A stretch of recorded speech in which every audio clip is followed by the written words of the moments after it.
Hello and welcome to Useful Idiots. I'm one of your hosts, Katie Halper. And I am the other host, Aaron Mate. How are you, Katie? I'm good, you? I'm well. I can't believe it's almost the fall, though. Oh, come on. Don't say that. Don't say that, right? Yeah, you're right. We're in the thick of it. We're still got a lot of summer on us. We're in summer fun right now still. Fall is always depressing. Fall is like the Sunday night when you were a kid before school. I don't know why that makes sense, because before winter? I guess it does make sense, actually. I'm going to pat myself on the back for that one. That was good. That was better than I thought momentarily. A couple seconds ago, I thought it wasn't good, but now I like it. So you're standing behind your judgment of fall as being kind of a downer. Yeah, the Sunday. It's right. The Sunday, yeah. But not as much of a downer as school, which is weird because I didn't even dislike school. I just didn't like that transition from weekend to school. What I remember looking forward to in the fall was the return of all my favorite television programming, all the season premieres of all the shows I would watch. Like what? I don't know, like all the like Seinfeld and Roseanne, all those great shows. Yeah. Very problematic now. Roseanne Barr is problematic now. Yeah. Right. She's problematic as a person. Her show, I don't think was. And then Seinfeld is problematic as a person and as a show. Seinfeld is problematic as a person? I think so. I mean, look, tough standards out here. It's very easy to be problematic, I guess, these days. Yeah. Yeah. We'll have to look into that. He's not canceled yet. We got to check it out. Investigate. Yeah. Anyway, look, we can have the Seinfeld debate some other time. Let's get to our four food groups. Let's get to our four basic food groups. Democrats suck. Republicans suck. Isn't that weird? Isn't that terrible? So, Aaron, you got the Dem suck. All right. So this week, Democrats did do something.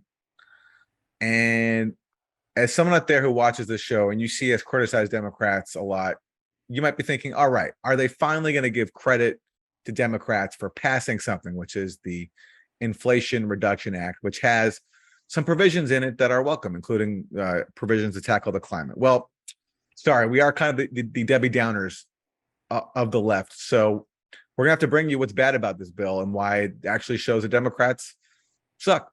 And who better to explain it than Bernie Sanders? Bernard. He spoke on the floor outlining some of his objections to the bill. This proposed legislation includes a huge giveaway to the fossil fuel industry. Under this legislation, the fossil fuel industry will receive billions of dollars in new tax breaks and subsidies over the next 10 years, on top of the $15 billion in tax breaks and corporate welfare that they are already receiving.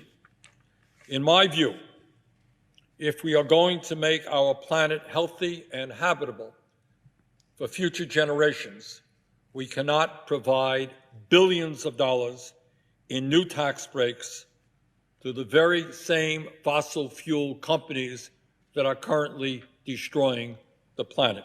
So that's Bernie Sanders explaining that as a part of this bill, which has money to address the climate, Democrats caved to Joe Manchin and basically allowed fossil fuel subsidies and payouts and the construction of new pipelines. And it wasn't just that. Here is Brianna Joy Gray, a friend of the show, on The Hill's Rising, explaining how Democrats also let Republicans strip out other important provisions.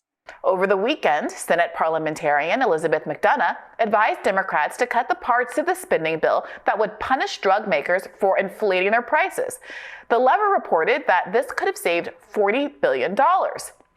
She also advised Democrats to cut the legislation which would cap insulin costs at $35 a month for people on private insurance plans. What did Chuck Schumer do? Did he ignore her like George Bush might have done? Did he fire her? No. He pretended as though this random low-level aide's opinion was binding authority, and he stripped these life-saving provisions from the bill. Now, when a provision is stripped from a bill, it takes 60 votes to get it back in. So by not fighting the parliamentarian, Democrats, who only have 50 votes in the Senate, create cover for themselves.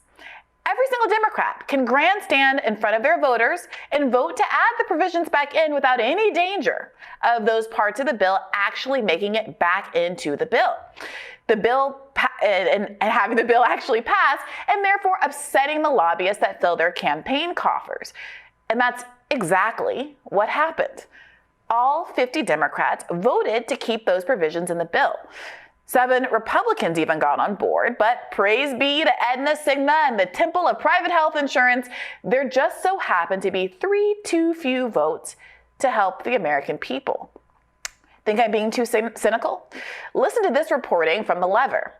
8 of the Senate's top 10 recipients of donations from the pharmaceutical and health products industry are Democrats, and the industry funneled more than $61 million to Democratic candidates in the last 2 election cycles, far more than it gave to GOP politicians during the same period. So that's Bree explaining what Democrats did. They basically let the parliamentarian get in the way of provisions, including capping the price of insulin. And because they didn't essentially dismiss the parliamentarian, as previous administrations have done, including the Bush administration, that set them up to let the GOP ultimately kill these important provisions. So this is a case, not just the Democrats suck, and as Bree goes on to explain, it's also an example of Republicans suck too. And in fact, that's a good lead into our Republicans suck, because it's that's what you're talking about there too. It's bipartisan suckage. So I was afraid that I'd have to do a whole thing about how, well, this is Republican suck, but really Democrats suck too. But luckily that was your Democrat suck. So now let's look at the opposite side of the same evil face of bipartisan cravenness. And let's see, for Republican suck, we're going to talk about how the Republicans did indeed vote against capping insulin at $35 a month. So during these negotiations over the climate and healthcare bill, the Inflation Reduction Act, which is barely that, as Bernard pointed out, Senate Republicans blocked an effort to place a $35 monthly cap on insulin for most Americans. And what's interesting is some of these very Republicans have lamented the high cost of insulin. So let's take a look at this video of Joni Ernst. The skyrocketing costs of prescription drugs has become a matter of life and death for so many.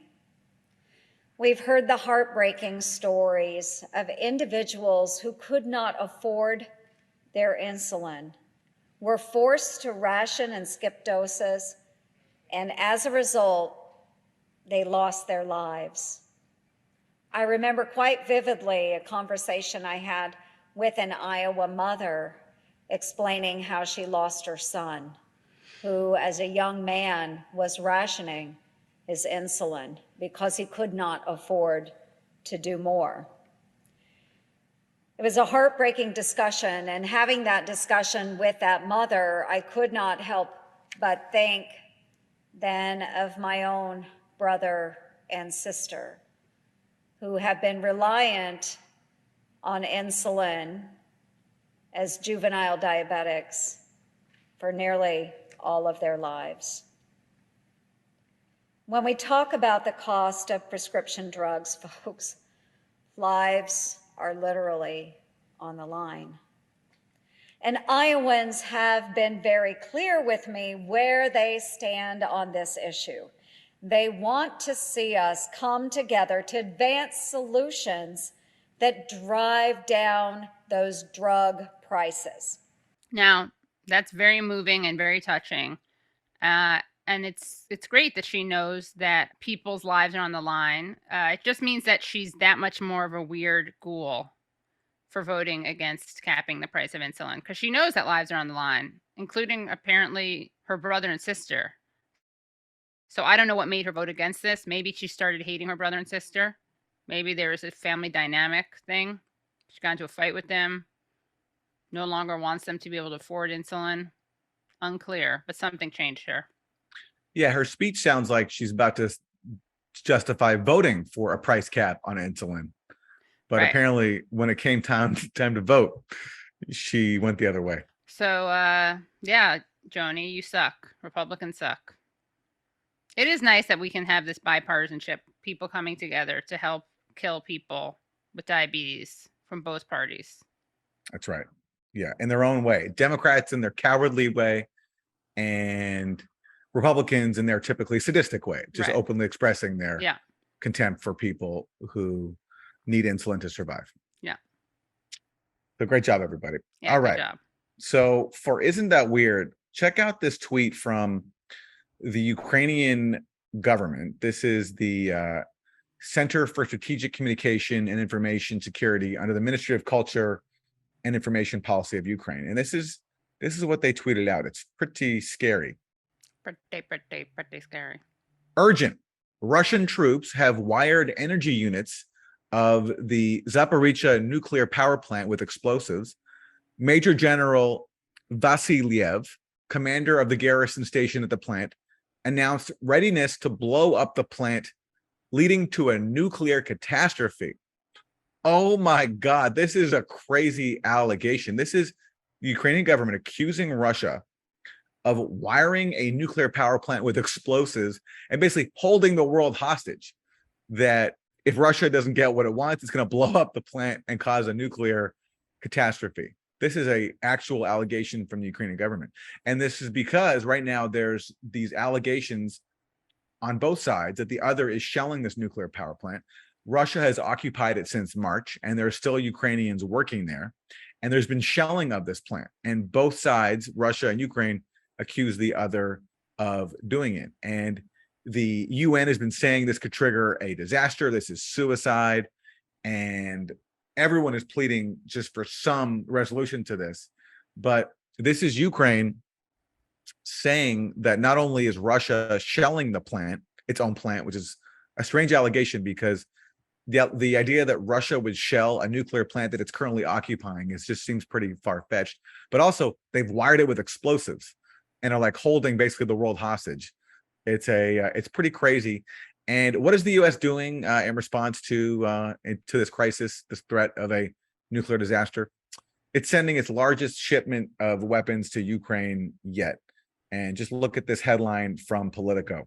U.S. authorizes largest yet military package to Ukraine. So amidst the threat of a nuclear catastrophe, the U.S. is responding by just sending more weapons to its ally.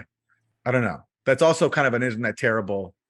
Any Democrats suck, but it's also just really weird. The allegation that like Russia is basically willing to detonate a nuclear power plant. That's just pretty out there.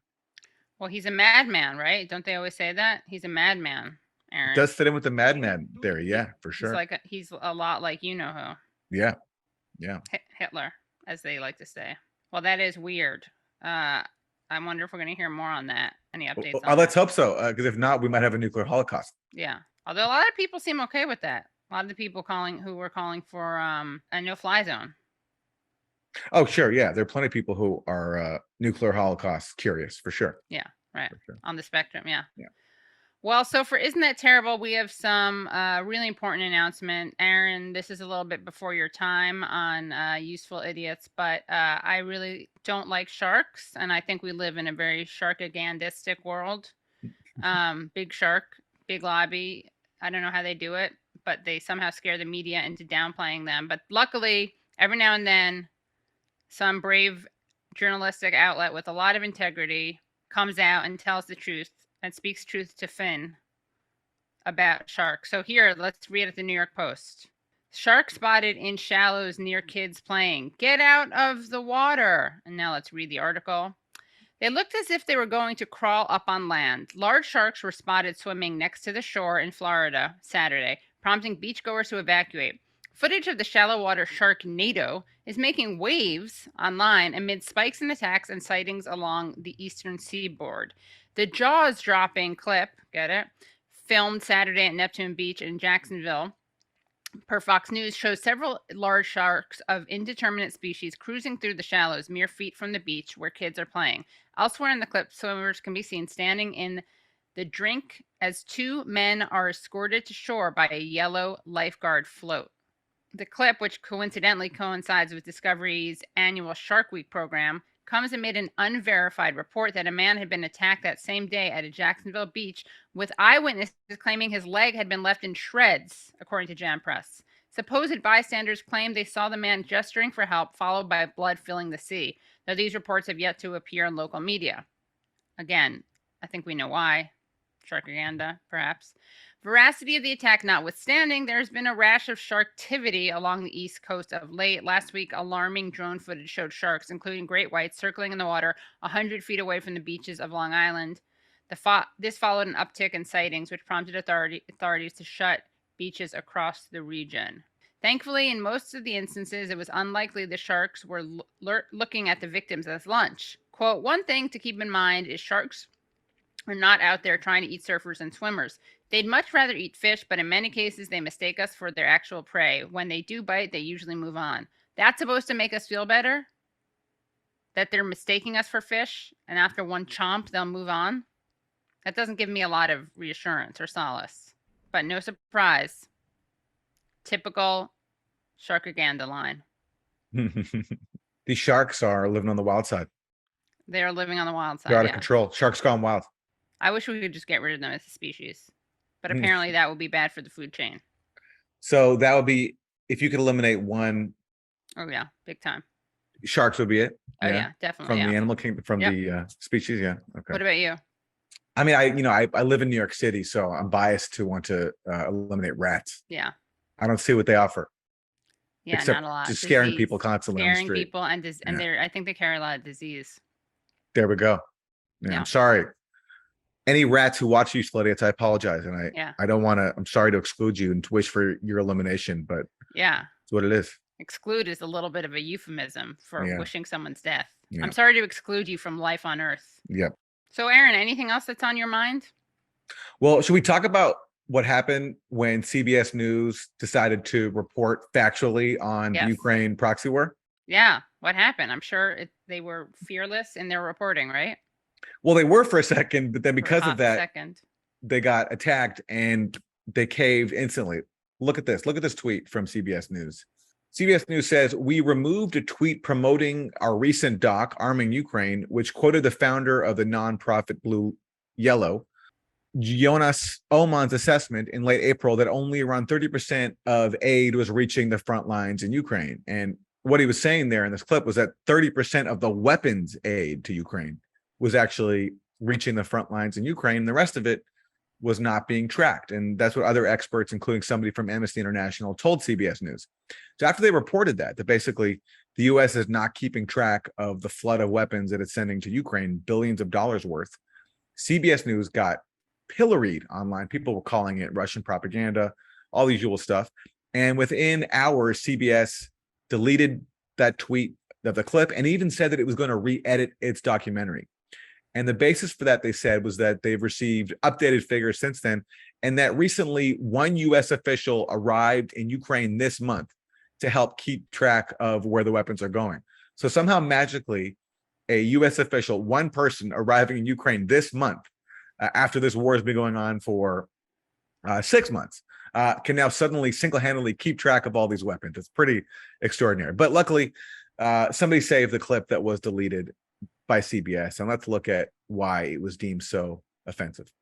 In the past 2 months, we've moved weapons and equipment to Ukraine at record speed. Drones, grenade launchers, machine guns. We're seeing this incredible, historic flow of weapons coming into Ukraine. Do we have any sense as to where they're going? We don't know. There is really no information as to where they're going at all. You know, all this stuff goes to the border, and then kind of like something happens, it kind of like 30% maybe reaches its final destination. 30%? Are you concerned about weapons getting in the wrong hands? I don't care at all whether that happens. What sort of a unit do you command? Can't say. Okay. You know, there are like power lords, oligarchs, political players. One of the biggest targets are convoys like this transporting weapons. They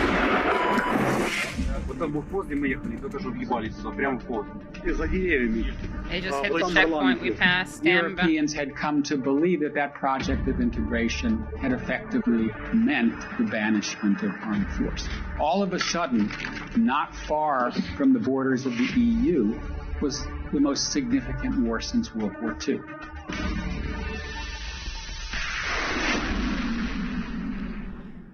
So the documentary is called Arming Ukraine, and the new title should be Censoring Journalism, because that's what CBS effectively did to itself after it got some outcry. And it's amazing how little it takes to intimidate people. I'm sure they got some angry phone calls from some sources at the Pentagon, and there are a lot of trolls online, blue checks, the government, people from the government of Ukraine, I imagine, were upset about this too. But that's all it takes. And that's how beautifully our propaganda system works. There's no like government agency saying you have to change this or you'll be put in jail. It's enough just to give people a little bit of flack And the power of intimidation is enough to get people to reverse course. And in other cases, like in the case of RT, the Russian-backed network, that can be taken off of the air by regulators and off of YouTube and all the major platforms. In the case of private corporations like CBS News, just getting angry at them and calling them Russian propagandists is enough to do the job. So our propaganda system works so efficiently. You have to admire it. I'm really looking forward to their sequel called Whitewashing Ukraine. Yeah, exactly. Yes. Well, that's what they're doing. And it just speaks to how important this proxy war is to the powers that be and how thus desperate they are to control the narrative. Amazing that CBS, as a journalistic outlet, can cave so quickly. Anyway, it speaks to the importance of independent media. That's what it comes down to. I mean, also, let's bear in mind, this is something we saw that we know about. There's going to be so much censorship, pre-censorship of pieces, so that if someone wanted to do something like this, first of all, it's going to take a lot of obstacles. There are going to be a lot of obstacles. So first of all, people will be discouraged from doing pieces like this because they know the atmosphere and they know the hand that they're not going to bite the hand that feeds them, right? Then imagine you write a script and you present it, it could get canceled at that point. This happened to actually be produced. Yeah. So we know about it because they had to take it down afterwards. But just imagine the inherent censorship that's already baked into it that we don't even know about. Absolutely. And that speaks to how well our propaganda system works, that like you create enough flack in one case, it will not only solve the problem of this one story that got out of line, that said too many factual things, but it will deter people in the future from doing the same thing, which is reporting the facts. So it works so well. Yeah. I can't believe it. It's really unbelievable. Yeah. I'm glad someone saved it. So any media that's at all critical of the narrative when it comes to the war in Ukraine, make sure you download it because it's going to get absolutely taken off. Yeah. Yeah. We also have a stone moment for you. So this is Joe Biden trying to put his jacket on.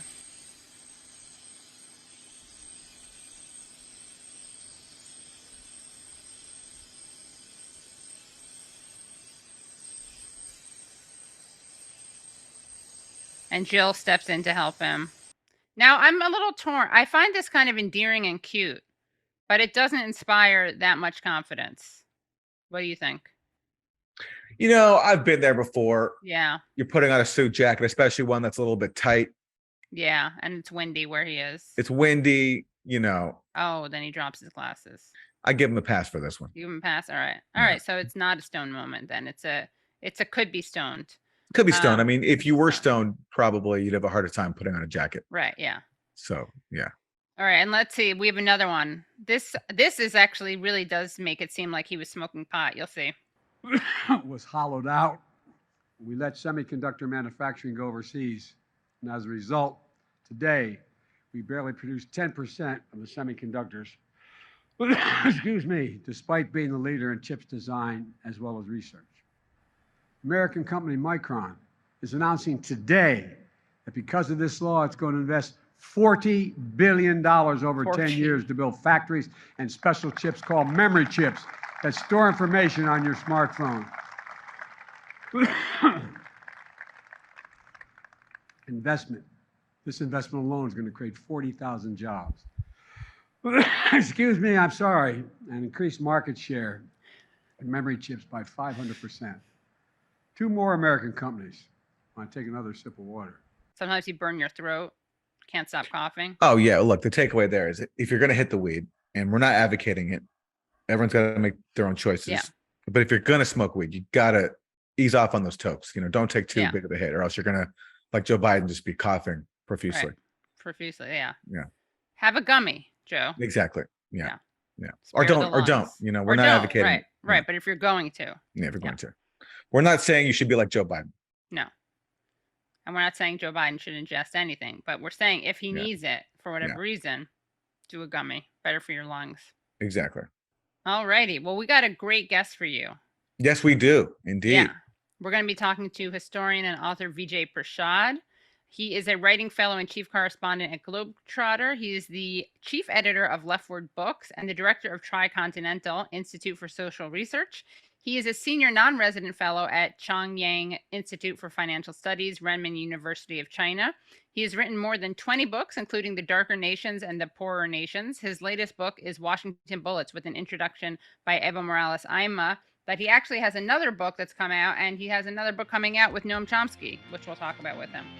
So, Vijay Prashad.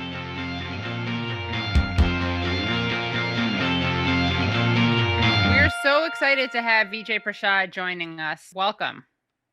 Well, it's a pleasure to be with you. And what a name for a podcast, Useful Idiots. The question, of course, is useful idiots for whom? But anyway, I'll leave that aside because there's too much speculation these days. Right. Yeah. Yeah, we got to keep people curious. So there's so much that we want to talk with you about, but I thought we could start off with something that you wrote about recently. You wrote this piece for the Times in South Africa. It's called, "Can We Please Have an Adult Conversation About China? Hatred of the country and its people has largely been generated by the U.S. And it's time this madness of our time stopped." So what made you write this piece?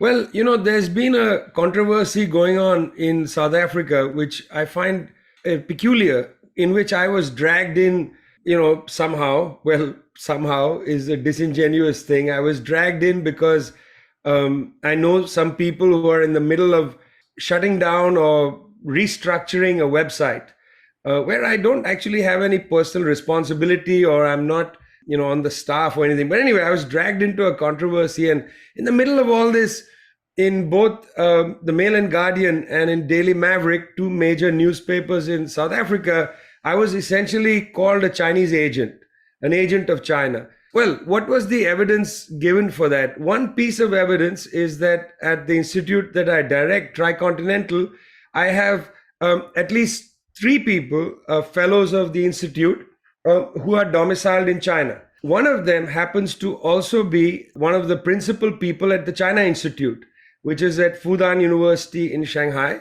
And I also happen to have a unpaid position at Chongyang Institute, which is at Renmin University in Beijing. Okay, all of these things somehow make me an agent of China. Well, what is China that I'm supposed to be an agent of?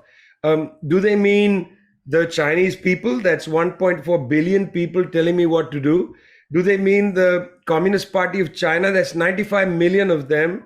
Do they mean I take direct instructions from Xi Jinping? It's not clear to me. Am I an employee of the Chinese government? Well, certainly not. I'm certainly not an employee of the Chinese government. So what was all this about?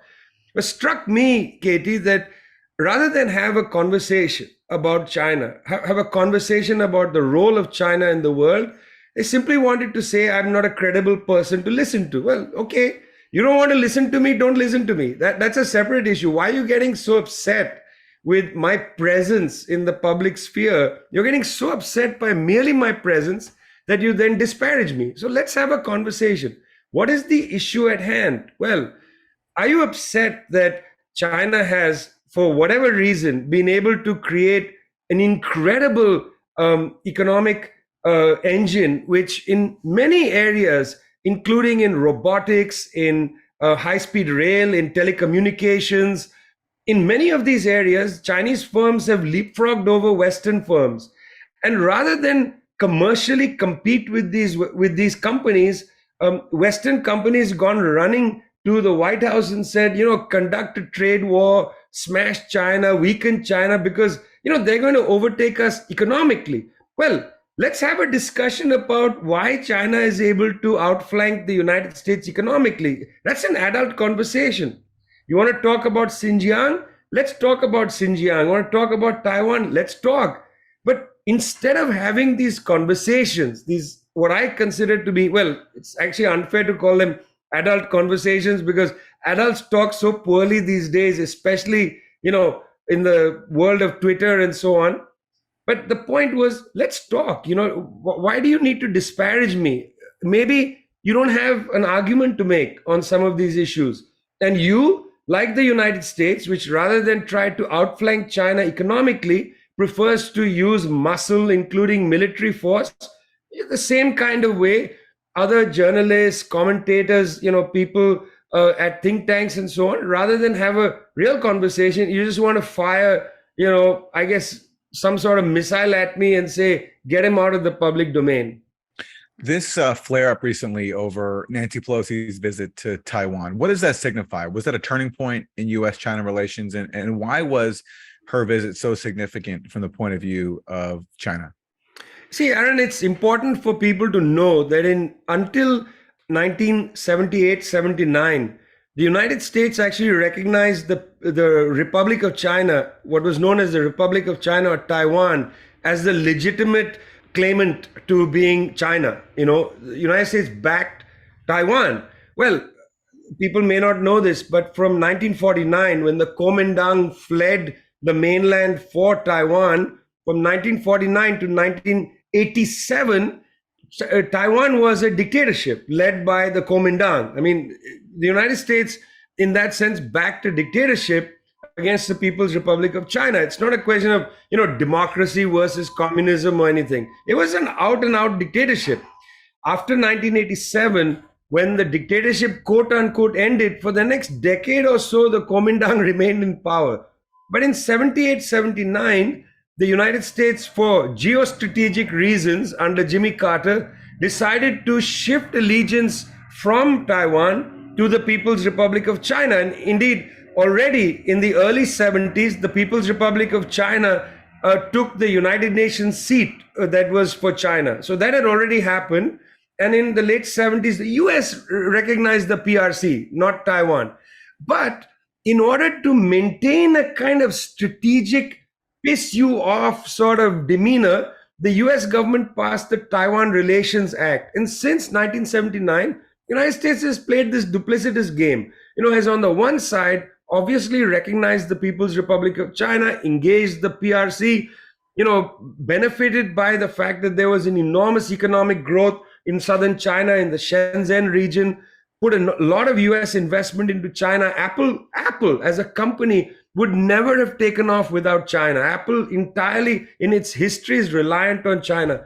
So all of that, but at the same time, this sort of, needle that the United States maintained of arms sale to Taiwan. And you may not remember this, but in the 1990s, a political party was formed in Taiwan called the 51st State. They wanted Taiwan to, in fact, be absorbed into the United States. But you see, the United States is not interested in that. The US has been using Taiwan as a little instrument whenever it felt the need to, quote unquote, discipline China, in much the same way that the United States and Western powers have used Hong Kong. Now look, Hong Kong for over 100 years was a British colony. Nobody said a word. The US Congress never said a word about democracy, human rights of the people in Hong Kong. There were no rights for those people, okay? But the moment Hong Kong reverted to China, the moment, Chris Patten, the last governor of Hong Kong, British colonial governor of Hong Kong, reverted the island to China, suddenly they started talking about democracy and human rights in Hong Kong. In fact, Chris Patten, shameless Chris Patten, would appear on BBC, also shameless, where they would talk about the lack of democracy. Chris Patten, you were the last Governor General of the British Crown over Hong Kong. What did you do for democracy in Hong Kong? In that way, Aaron, Taiwan, Hong Kong, Xinjiang, these are all instruments used by the United States to essentially kind of provoke, rattle, but really discipline China, to teach China a lesson. We've got this other thing on you.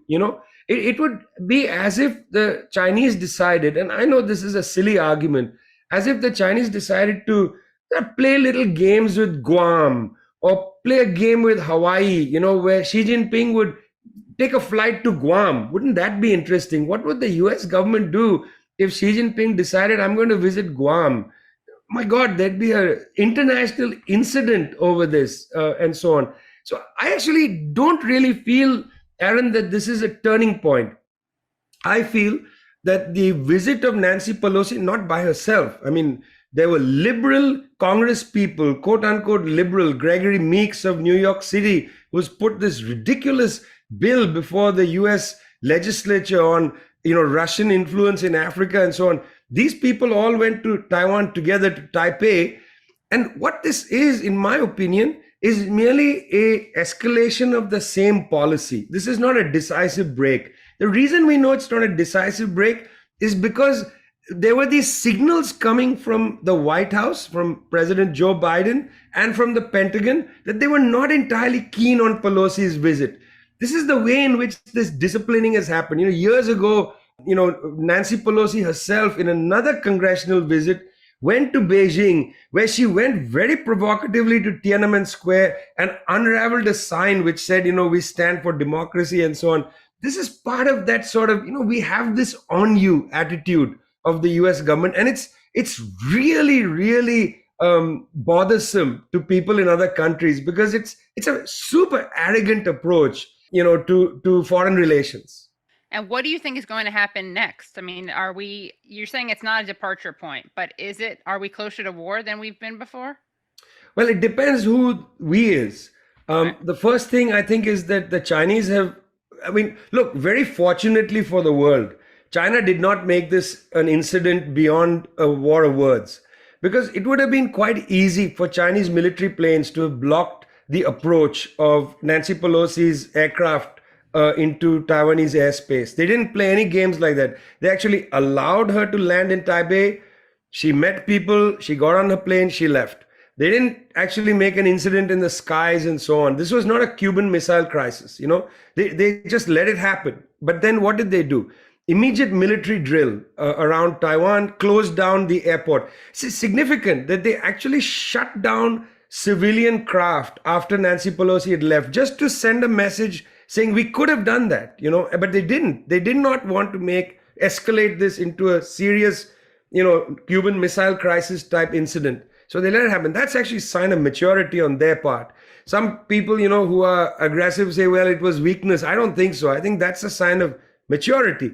What they did afterwards is interesting. They cut off, either suspended or completely cut off relations with the United States in terms of theater command. That means that the East Asian US high officials no longer communicating with Chinese high officials. They cut off communications on climate change and so on a range of important issues, counter, narcotics and so on. They just closed down the channels of communication. Now, where will this escalate? You see, my immediate fear is that in China, the way I understand it, is they are looking at what happened in Ukraine and they are worrying very much about a repeat. Well, how do they analyze the Ukraine situation? See, most people in Eurasia don't actually see the Ukraine story as a story of NATO's eastward expansion. It's not that. Because if it had been that, then this would have been an issue earlier when the Baltic states joined NATO, which actually border Russia. No, the issue isn't so much that. The issue is another thing. The other thing is the United States under Donald Trump unilaterally withdrawing from the Intermediate Nuclear Force Treaty. Once Trump left the INF Treaty in 2019, going into effect in 2020, it was very clear that the Russians were absolutely not going to permit the United States unilaterally, not through NATO, unilaterally placing mid-range nuclear missiles in Ukraine. And I think what the Chinese fear is the United States will go through with placing mid-range nuclear missiles in Taiwan. If not in Taiwan, then in some of the small islands held in captivity by the US, such as Guam. If mid-range nuclear missiles enter the South China Sea area, I'm going to tell you this, China will invade Taiwan. It's not an issue. They're going to cross the sea and just take Taiwan because they are simply not going to permit mid-range nuclear missiles to be in range of major Chinese cities. They're just not going to permit it. You can say, hey, listen, United States has ICBMs that could strike China. That's okay. That's fine. I know that already there are great vulnerabilities for countries like China, even though they have a nuclear capacity. But what they're not going to permit is mid-range nuclear missiles because they know that US nuclear policy, that is US documents which are available online, show clearly that whereas the US understands that firing intercontinental nuclear missiles that are going to obliterate a whole city is out of the question. Even though the US has not actually said that they will not permit a first strike, still most of the documents show that, look, they're not going to launch a missile and like take out Beijing. But the US has actually said that they seek nuclear primacy. In other words, they are pretty committed to the possibility of using a mid-range nuclear missile in a battlefield situation. And that is terrifying for countries like China, Russia, whatever. And this is actually what I believe provoked the conflict in Ukraine. And I think the Chinese at least understand it in those terms, and they will not permit anything like that to happen in Taiwan. So, I don't know what Mr. Biden is prepared to do, but if he's prepared to do something like that, well, the jaws of hell have opened wider than we would want. It's amazing how little attention that Trump move of pulling out of the INF Treaty, killing the INF Treaty, got when you think about all the attention that's paid to Trump.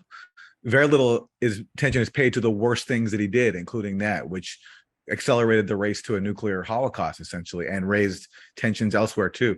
And recently, also, NATO at a NATO summit, NATO also went out of its way to name China, I believe, for the first time, as essentially an enemy, which is all the more strange given that NATO is supposed to be about the North Atlantic, where China is not even located. Yeah, so this is an interesting development, and as the two of you know, Aaron and Katie, NATO has, at least for the last 20 years, been conducting what it calls out-of-area operations. I know it's debatable. The first out-of-area operation was almost Yugoslavia, but I know that's debatable. Yugoslavia really wasn't part of NATO's orbit, but let's let that be. The principal and uncontroversial description of an out-of-area operation was NATO's entry into Afghanistan. And then the war of aggression in Libya. That was, patently an out-of-area operation. Well, since Afghanistan and since Libya, particularly right after the attack on Libya, discussions opened up in NATO headquarters and by NATO intellectuals, people who have circled in around NATO, people at the Atlantic Council. I mean, it's good for people to know that the Atlantic Council is essentially the think tank of NATO. That's what it was set up to do. If you read Atlantic Council materials and so on, it's pretty clear that there was talk of using NATO globally. And the phrase that started bandying about was global NATO.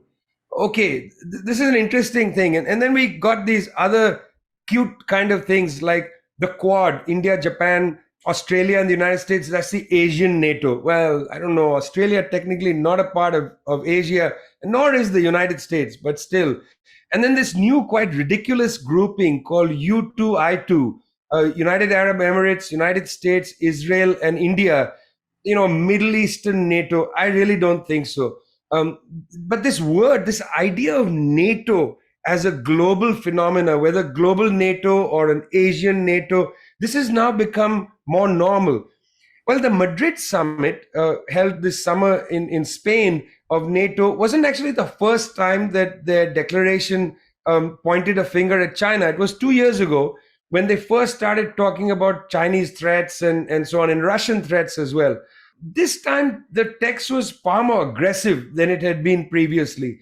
And also, NATO Secretary General Jens Stoltenberg quite openly talked about, NATO's kind of role in the world, which is puzzling because that's an illegal role in the world. I mean, the United Nations Charter permits some sort of regional organizations, but the United Nations Charter does not permit an international competitor to the UN when it comes to peace and security issues. So here you got NATO essentially scoffing at the UN Charter. And I want to say this, I'm not talking naively, but I do think that if 193 countries sign up to a charter, which has a certain, where there's an agreement that there's a monopoly over peace and security, unless you build regional, groupings like the African Union or the European Union or NATO. NATO itself, if it remains as a way to maintain security in Europe, that's not a violation of the UN Charter, but it is certainly now coming towards violating the UN Charter.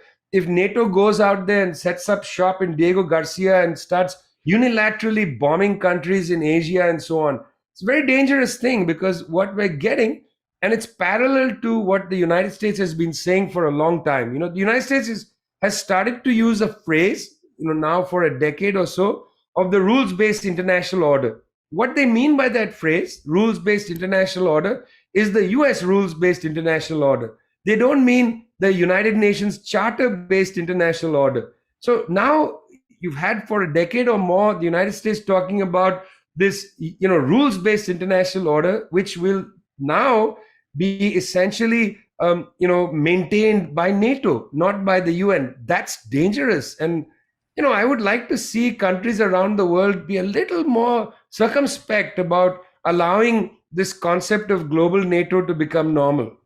I want to ask you about one aspect of this so-called rules-based international order. It comes in Africa, where the U.S. recently laid down some orders. And this is a headline in the New York Times. So this is a headline. A U.S. diplomat warns African countries against buying anything from Russia except grain and fertilizer. And that was the U.S. ambassador to the UN, Linda Thomas Greenfield, who went to Africa and basically said that if you do trade with Russia, except for grain and fertilizer, you will face U.S. sanctions. So that was the U.S. basically threatening Africa over who it can trade with. And, it made me think of the irony of this allegation that we often get from U.S. officials against China, that because China is making all these deals in Africa, we're told that China is trying to impose its way of life, its system on Africa. I wonder if you can comment both on the threat from the U.S. made towards Africa when it comes to trading with Russia, and what China really is actually up to by contrast in Africa. Well, it's not merely the U.S. ambassador to the UN who made these comments. Antony Blinken, in his tour of Africa, which followed the tour of the Russian Foreign Minister Sergei Lavrov, Mr. Blinken was actually kinder in a way. It's almost the good cop to the bad cop. He said, you can trade with anybody, but, be careful. And, the United States is there for your benefit. Other countries are not there for your benefit, and so on. And the White House released a fact sheet on U.S. strategy for sub-Saharan Africa, all in one big bundle. A lot of stuff to read through, I must say. Quite interesting, most of it, not all of it. What does one even make of this, honestly? Let's take the case of the military. There are 29 known U.S. military bases on the African continent. I visited a number of them in the Sahel region, particularly in Niger, in Agadez, where there's the world's largest drone base. There's 29 U.S. military bases. Okay, what are they there for? We'll come back to that in a minute. How many Chinese military bases are there in Africa? None.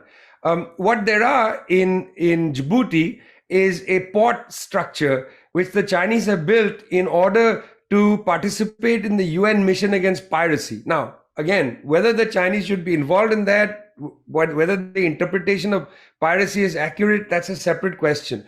We know, you may remember the rapper Kanan. He did this song where he said, look, most of these Somali pirates are basically fisher people who have lost their livelihood when trawlers from all over the world came and deep fished right up to the coastline, breaking Somali's right to its coastal waters and so on. Anyway, point is, the Chinese have a small base out there to maintain a UN operation. It's not on the continent. It's not a military. United States 29, and I'm not including the US airport where they've taken over essentially a terminal. I'm not including the base in Zambia. I'm not even talking about the NATO liaison office and the AFRICOM liaison office, both of which are in the African Union building in Addis Ababa. I've seen them.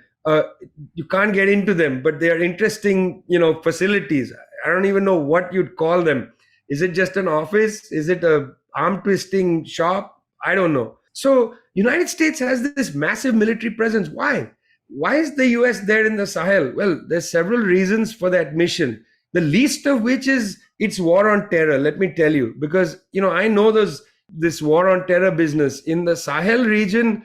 US is doing nothing about the war on terror. They are helping the French prevent migration northward to Europe. That's one thing. The Europeans have moved their border into the Sahel region. That's one. Secondly, it's resource protection. In Niger is the home of yellow cake uranium. And if you remember back to the times of the Iraq war, when there was a false accusation that Nigerian yellow cake uranium was going to Iraq, well, it is the home of yellow cake uranium. That part of the story is true, except the largest yellow cake uranium mine in Arlit is controlled by French multinational corporations, That town is totally garrisoned by effectively what looks like the French Foreign Legion. It's incredible. So you have this enormous Western military presence on Africa. You have the control over resources. You have the International Monetary Fund with its fingers in everybody's budget. You have all this. You have hundreds of millions of US dollars spent through private foundations, open society, working with the National Endowment of Democracy to influence the media on the African continent. You have all this, and yet you have Blinken. You have, every time I hear Blinken, think of that Blinken something and nod. But anyway, you have Blinken, and you have all these people talking about, and Gregory Meeks, Congressman Meeks, talking about how dangerous Russian and Chinese involvement in is Africa. I mean, when they talk about Chinese colonialism in Africa, that's stunning, because these are the old colonial powers who have never, ever, recognized their own role in the impoverishment of the African continent. I mean, when the Congress in Berlin was held, when the so-called Scramble for Africa, when they carved up Africa 1884, it was European countries and the United States at the table. There was no China, no Russia at the table. What the Germans did in Africa is so scandalous. And now German military is returning to the African continent. There are German military personnel in Mali. Imagine the stories, the history, just a couple of generations ago, what Germany did in Southwest Africa, the genocide against the Herero people, which was the prelude to the genocide in Germany and Poland and so on, against Jews, homosexuals, communists, and so on. The prelude of that, the Germans, in a sense, previewed that against the Herero people in Southwest Africa. Well, all of that is off the table, and you got this manufactured liberalism, this manufactured good humor and good grace. We are here to take care of you. Listen, African countries, 55 of them, don't need to be taken care of. And let me explain to you why I say that. Not because, one needs to be patronizing in any way, but look, Mr. Vladimir Zelensky, the head of government of Ukraine, was begging through the United States office at the UN, begging the African Union to have a meeting by Zoom with all the leaders of the AU. Begging. Then the AU leaders went off to Sochi and they met Mr. Putin. When they returned to Africa, eventually they said, okay, we'll organize a Zoom meeting. There are 55 heads of government in Africa. That's if you include the monarch in Morocco. But, well, that's a debatable question. Still, these are 55. Only 2 heads of government came to that meeting with Mr. Zelensky. Only 2. They counted 4, but that's not true, because they counted, for instance, the disputed, prime minister from Libya. That's a huge dispute, which is who represents the Libyan government. Only 2 bona fide heads of government came, and that is extraordinary. That shows that the continent of Africa, they're listening to what the US is saying. They're not buying it anymore. And shifting gears a little bit, you are one of the luminaries to sign this letter calling on Biden to lift Cuba sanctions, especially in light of the fire which started on August 5th, when a major oil storage facility in Matanzas, Cuba, was hit by lightning. So could you talk about how sanctions exacerbate tragedies like these and what you're hoping the Biden administration will do? And to hear the rest of the interview, please go to usefulidiots.substack.com. And your latest book is co-authored with Noam Chomsky, right? Yes, it's called The Withdrawal. And it's, it's, I don't know, it's a funny business because, Noam is he's like a legendary figure. If I earlier said that the Cubans were like the Jedis, and boy, I'm sitting on Star Wars a lot. Noam is like, I don't know, Obi-Wan Kenobi. I mean, he's like the senior Jedi of Jedis. This book, in a way, is a journey from Vietnam to Afghanistan. And it's a look at all these US failures to try to use force to drive an agenda. And what was beautiful in the book was I was able to get Noam here and there to talk a little personally. And there's a beautiful section where I ask him about how he was able to maintain this, where he got the confidence from. And his answer is incredible. I mean, it's an incredible answer. It's what I did not expect. So I hope people go just to see that one answer. Awesome. That is a huge feat because Noam really is to well do that known fast. for not wanting to answer personal questions. He always deflects as I'm not interesting, you know, it doesn't matter. But I can't wait to read that. So congratulations. Yeah, seriously, that is an impressive feat.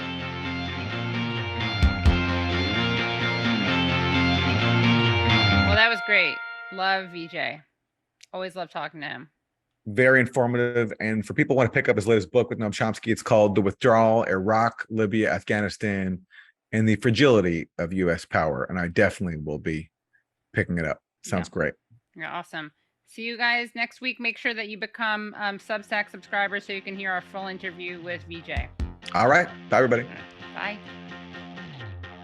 Hello, thank you so much for listening to and watching Useful Idiots. For full episodes and extended interviews, please subscribe at usefulidiots.substack.com. You can subscribe on YouTube at youtube.com/usefulidiots for clips, live streams, and full episodes. Also, subscribe to us wherever you find your podcast. Follow us on Twitter at UsefulIdiotPod and use the hashtag UsefulIdiotsPod. Join us Mondays at 10 a.m. for the Useful Idiots Monday Morning Show, where we discuss the Sunday morning news shows so you don't have to watch them.